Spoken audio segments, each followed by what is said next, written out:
क्या आप जानते हैं, एक समय ऐसा आया जब महान योद्धा अर्जुना खुद भगवान शिव से हार गए थे। और हैरानी की बात यह है कि अर्जुन को यह भी नहीं पता था कि जिससे वो लड़ रहे हैं वो कोई साधारण शिकारी नहीं, स्वयं महादेव है। पाठ 1, अर्जुन की तपस्या। महाभारत का समय पांडव वनवास में थे। अर्जुन के मन में एक ही लक्ष्य था, मुझे ऐसा अस्त्र चाहिए जो किसी के पास ना हो। उन्होंने सुना था पाशुपतास्त्र जो केवल शिवजी देते हैं। अर्जुन जंगल में चले गए, घोर तपस्या शुरू की। न खाना न पानी, सिर्फ ओम नमः शिवाय का जाप। दिन बीते, महीने बीते, साल बीत गए। उनका शरीर कमजोर हो गया, लेकिन संकल्प और मजबूत। जब लक्ष्य बड़ा हो तो कष्ट छोटा लगने लगता है। पार्ट 2, दैत्य का आगमन। एक दिन जंगल में अचानक एक भयानक जंगली सुअर दैत्य आया।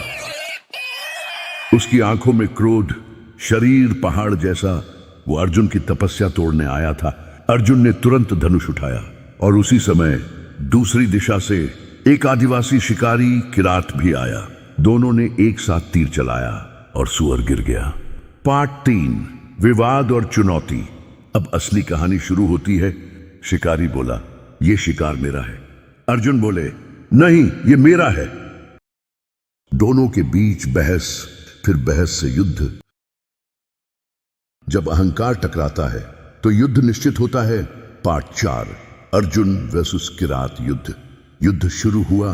अर्जुन ने एक के बाद एक दिव्य अस्त्र छोड़े, लेकिन शिकारी हर बार बच गया। अर्जुन थक गए, लेकिन शिकारी नहीं। अंत में अर्जुन ने पूरा बल लगा दिया, फिर भी वो शिकारी अडिग खड़ा रहा। कभी कभी हम अपनी पूरी ताकत लगा देते हैं, फिर भी जीत नहीं मिलती। अर्जुन ने तलवार उठाई, हाथापाई शुरू हुई और अर्जुन गिर पड़े। पार्ट 5, सबसे बड़ा मोड़। अब अर्जुन को एहसास हुआ, ये कोई साधारण मनुष्य नहीं।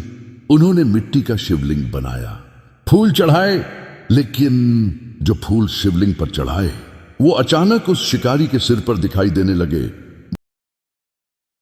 अर्जुन समझ गए, ये स्वयं महादेव है। पार्ट 6, शिव का प्रकट होना। शिकारी मुस्कुराया और उसी क्षण वह दिव्य रूप में बदल गया। सामने खड़े थे भगवान शिव। अर्जुन तुरंत चरणों में गिर पड़े। शिव जी बोले, अर्जुन, तुमने अपनी परीक्षा पास कर ली। और उन्हें दिया पाशुपतास्त्र। भगवान पहले परीक्षा लेते हैं, फिर आशीर्वाद देते हैं। असली शक्ति हथियारों में नहीं, धैर्य और विश्वास में होती है। और सबसे बड़ी बात, अहंकार खत्म होते ही भगवान मिल जाते हैं। अगर आप भी अर्जुन की तरह कभी हार नहीं मानते तो कमेंट में लिखें, हर हर महादेव।